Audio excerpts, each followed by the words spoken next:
Баршаларыңызға қайырлы күн достар. Бүгін осындай өте дәмді, бір жасағаннан сәтті шығатын, дәмі ауызда еритін, осындай өте дәмді кешкі асқа немесе түскі асқа арналған осындай жаппасай тағамның жасалу жолын ұсынатын боламын.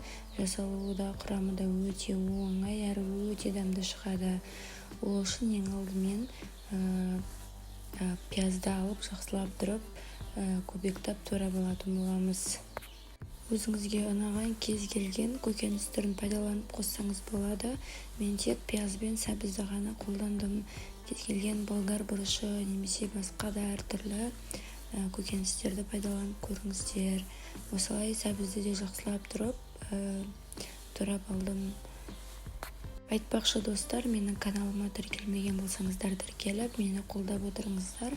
Каналымнан әртүрлі кешкі асқа, таңғы асқа арналған оңай жасалатын дәмді әрі жеңіл рецептерді таба аласыздар. Әрі қарай етті турайтын боламыз. Менде жаңа сойылған малдың еті өзімізге ыңғайлы формада көбіктеп турап алатын боламыз. Және де барлығын бір ыдысқа салып пісіруге дайындаламыз.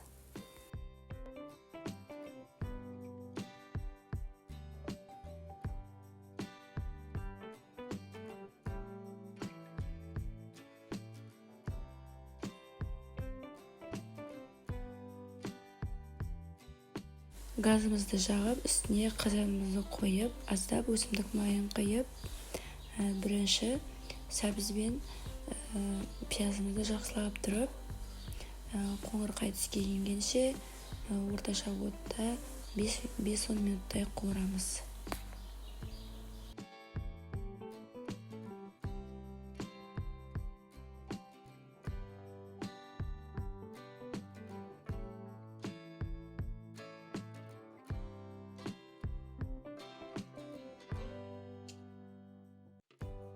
Осылай қуырылғаннан кейін енді үстіне жаңағы туралған еттерімізді салып, жақсылап тұрып тағы да 10-15 минуттай бетін жауып қалдырамыз.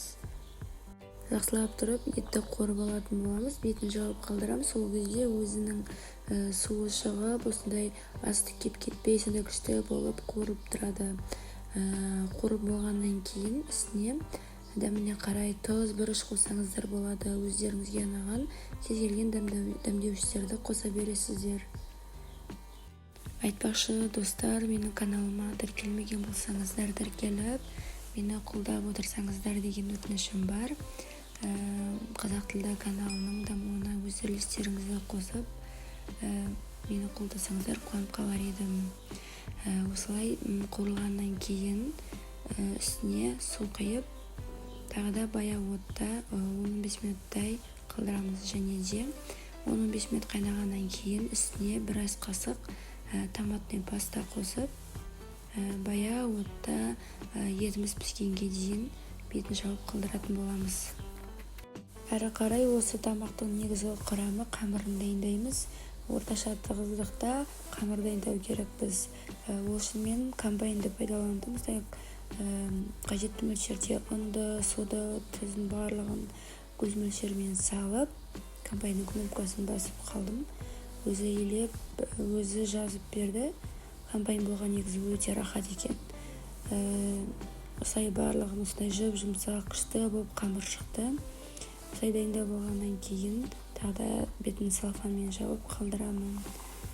Қамырымыз күшті жұмсақ, орташа тығыздықта, қатты сода болып кеткен жоқ, немесе өте қатты болып та қалған жоқ. Осындай өте күшті идеальный қамыр шықты.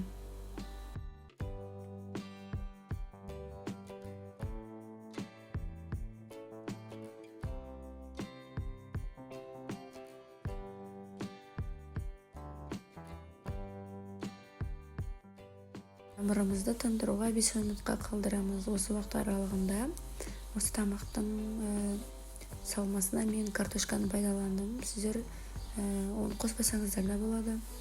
Осылай жақсылап тұрып, бізбен ыңғайлы формада, яғни көбіктеп барлығын ірі етіп осылай турап алатын боламын.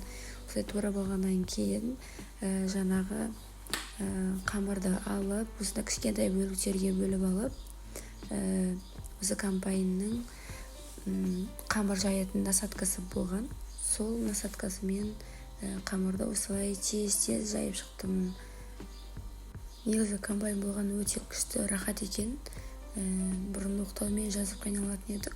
Қазір шүкір, барлығы бар.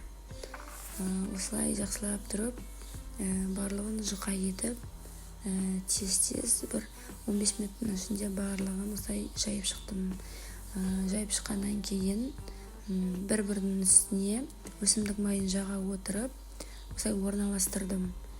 Осылай өсімдік майын жақсаңыздар, бір-біріне мүлде жабыспайтын болады. Тамағым, яғни осы уақыт аралығында пісейін деп қалған болатын. Оның үстіне картошкасын қосып, қайнайын деп жатқан кезде жаңағы дайындап алған қамырларымызды үстіне салып шығатын боламыз. Айтпақшы достар, менің каналыма тіркелмеген болсаңыздар, тіркеліп, мені қолдап отырыңыздар. Каналымнан әртүрлі оңай жасалатын, әрі дәмді шығатын көптеген рецептерді таба аласыздар. Осылай барлық қамырларды реттеп салып шығатын боламыз. Қамырларды салып шыққаннан кейін қатты отта 15-20 минут бойы суы тартылғанша қайнатамыз. Сол кезде суы тартылып, өте күшті, өте дәмді болып шығатын болады.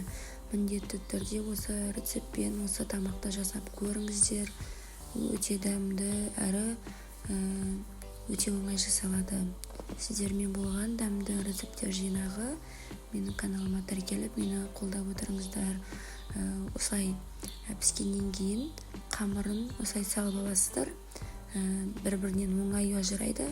Себебі біз басында бұның ортасына өсімдік майын жаққан болатынбыз. Осындай қараңыздар. Еті де картошкасы да күшті болып пісті. Міндетті түрде жасап көріңіздер, сіздерге ұнайтынына сенімдімін.